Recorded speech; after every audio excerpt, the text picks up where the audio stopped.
Comment expliquer la percée des populismes de droite et de l'extrême droite en Europe? Il y a une question migratoire, un questionnement des électorats européens sur l'immigration, mais il y a également une crise de la construction européenne et une crise ou un déficit d'identité européenne. Les citoyens ont l'impression que l'Union européenne, c'est un peu un monstre froid, éloigné, à la légitimité démocratique assez peu établie, et ils en contestent non pas le principe de cette Union européenne, ils veulent de l'Europe, mais ils ne veulent pas nécessairement de celle-là. Ces partis de droite durs ont-ils réellement un programme qui tienne la route?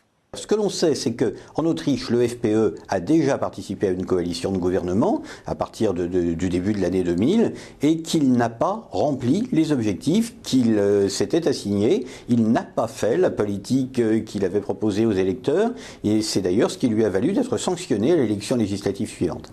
Sauf qu'aujourd'hui, le FPE a le vent en poupe. On peut imaginer que très certainement le prochain président autrichien sera issu de ce parti, peut-être même le futur chancelier.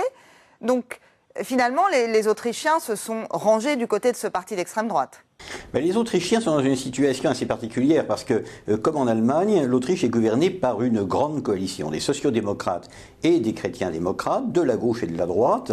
Et c'est au fond cette modalité de gouvernement qu'aujourd'hui une partie des deux électorats conteste. Ils veulent en quelque sorte renverser la table et donner sa chance à un parti qui a un programme très simple. Il y a les élites et le peuple. Les élites vous ont trahi, nous sommes le peuple, nous vous représentons. Et si on arrive aux affaires, nous allons faire exactement le contraire de tout ce que les partis mainstream ont jusqu'ici réalisé. C'est avec cet argument simple-là qu'une partie de l'électorat se dit mais finalement, ces partis sont peut-être pas très structurés, on n'est pas certain qu'ils seront excellents au pouvoir, mais on veut tellement renverser les autres qu'on va leur donner leur chance.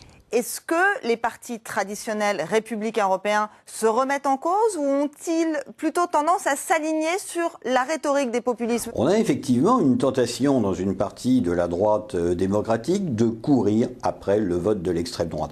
C'est une tactique qui ne marche jamais, on le sait en France depuis une trentaine d'années, mais il y a encore des hommes politiques qui pensent qu'en surenchérissant sur les propositions de l'extrême droite, du Front National par exemple, on fait revenir ses électeurs.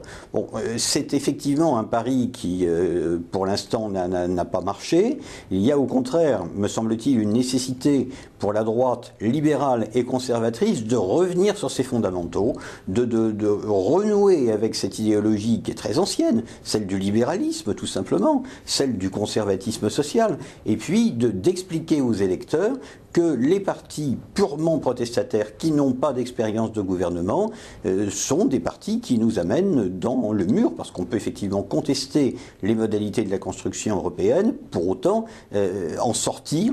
Dire non à l'Europe, partir seul, c'est évidemment, économiquement en particulier, aller dans le mur.